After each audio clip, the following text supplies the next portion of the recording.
మన సంక్రాంతి పండుగ ఎప్పుడు వస్తుంది, ఇంటికి ఎప్పుడు వెళ్దాం అనుకుంటే కుర్ర బ్యాచ్ అందరూ ఇంటికైతే వచ్చేశారు. వాళ్ళు రాగానే నన్ను అడిగిన ప్రశ్న ఏంటంటే, అన్న చాలా రోజుల తర్వాత కలిశాం కదా, మరి ఏమి లేదా అని అడిగారు.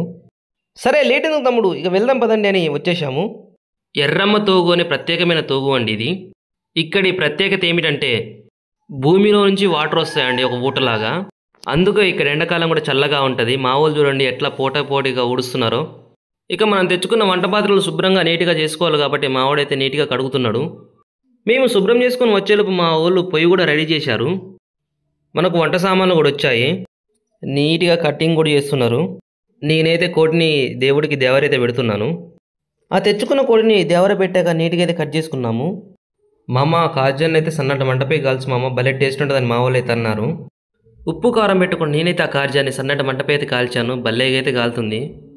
అది కాల్చాక నాకు నాకు నాకు అన్నారు. అది ఎవరికి దక్కలేదు. ఇది మా ఫుల్ బ్యాచ్ కాదండి. మా ఫుల్ బ్యాచ్ మీకు నెక్స్ట్ వీడియోలో చూపిస్తా. ప్లీజ్ లైక్ చేయండి, సబ్స్క్రైబ్ చేయండి, షేర్ చేయండి. బాయ్ మామ.